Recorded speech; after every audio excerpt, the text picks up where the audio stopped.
கண்ணாடி விஷயங்கள் அனைத்துமே சுக்கிரனின் காரகத்துவம் என நமக்கு தெரியும். சுக்கிரன் என்பவன் நமக்கு மனதுக்கு சுகத்தையும், உடல் அது சார்ந்த விஷயங்கள், உடைகள் உடுத்துவது, நாம் நளினமாய் இருப்பது, சுத்தபத்தமாய் இருப்பது, அழகாய் மிளிர்வது, நல்ல லக்ஸுரியான லைஃப் அனைத்துமே சுக்கிரனின் காரகத்துவம். எளிமையான சிரிப்பு, குறுஞ்சிரிப்பு, அடுத்தவரை மயக்கும், ஈர்க்கும், அழகான நளினமான அவர்களது பார்வை அத்தனையுமே சுக்கிரனுக்கு உரித்தானது. அதோடு இன்று நாம் பார்ப்பது கண்ணாடி. உங்கள் வீட்டில் அது கண்ணாடி, முகம் பார்க்கும் கண்ணாடியாக இருக்கலாம், கண்ணாடி கிளாஸ், நீங்கள் ஜூஸ் குடிக்கிற கிளாஸாக இருக்கலாம், இல்லை மளிகை பொருட்கள் போட்டு வைக்கிற கூட பாட்டில்ஸாக இருக்கலாம், அல்லது கண்ணாடி வளையல்களாக இருக்கலாம். எல்லாமே சுக்கிரனின் காரகத்துவம். ஆனாலும் இந்த கண்ணாடி பொருட்கள் உடைந்தால் அதற்கு சுக்கிரனுக்கான பரிகாரம் செய்யணுமா என்றால், ஒரு கிரகம் மட்டும் இதில் இருப்பதாக தெரியவில்லை. சனியும் இதோடு சேர்கிறார். ஏனென்றால் சனியும் சுக்கிரனும் நண்பர்கள். சனிக்கு மிகவும் பிடித்த கிரகம் சுக்கிரன். அதனால் சனி திசை, புத்தி நாட்கள், இதுபோல் உங்களுக்கு கோச்சாரத்தில் சனி சரியில்லாத போதெல்லாம் இந்த கண்ணாடி விஷயங்கள் உடைந்தால் இது சனியினால் வந்து விட்டதே என நீங்கள் அவரை திட்ட வேண்டாம்.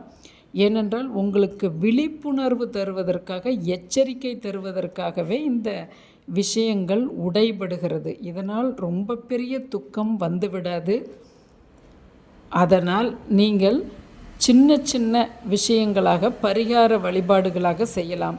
அதாவது ஊதா நிற பூக்களை கொண்டு போய் சிவன் கோயிலில் சனிக்கு சமர்ப்பிக்கலாம். நல்லெண்ணெய் வாங்கி சிவன் கோயிலுக்கு தரலாம்.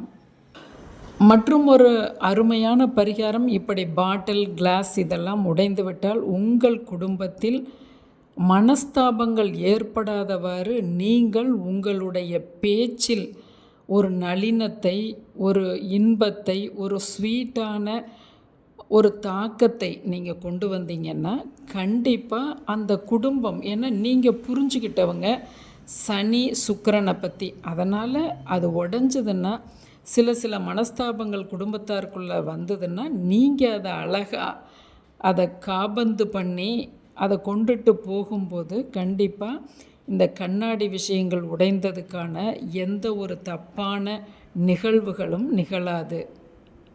ஒன்று, நீங்கள் கண்ணாடி பொருட்கள் உடைந்தால் சனி பகவானுக்கு நல்லெண்ணெய் வாங்கி தருவது, அல்லது குடும்பத்தாரோடு, இது பிராக்டிக்கல் பரிகாரம், குடும்பத்தாரோடு இணக்கமாக சரின்னு இருக்கிறவங்கள சரி பண்ணி கொண்டுட்டு போகிறது. ஒரு 3 மாதத்தில் ஏதாவது பிரச்சனைகள் நௌஸ்டில்ல இருந்தால் கூட அது சரியாயிரும். ஏன்னா உங்களுக்கு ஒரு விழிப்புணர்வு தந்ததால் நீங்கள் காமா சோமான்னு பேச மாட்டீங்க. அதை ஒரு சரியான வழிநடத்தலோடு நீங்கள் கொண்டுட்டு போவீங்க. எப்பயுமே ப்ராக்டிக்கல் பரிகாரம் நமக்கு 100% நன்மைகளை செய்யும். ஆன்மீகத்தின் மேலே ஈடுபாடு கொண்டவங்க கண்டிப்பாக நல்லெண்ணெய் சிவன் கோயிலுக்கு வாங்கி கொடுக்கலாம். இந்த 2 பரிகாரங்களும் செய்யாவிட்டால் என்ன நடக்கும்? கண்ணாடி கீழே விழுந்தால் என்றால் மனஸ்தாபங்கள் அதிகரிக்கும். வருமான தடையில் சிறிது வருமானம் கம்மியாகும், அவ்வளவுதான். 21 நாளில் உங்களுக்கான புரிதல் இயற்கை தந்துவிடும்.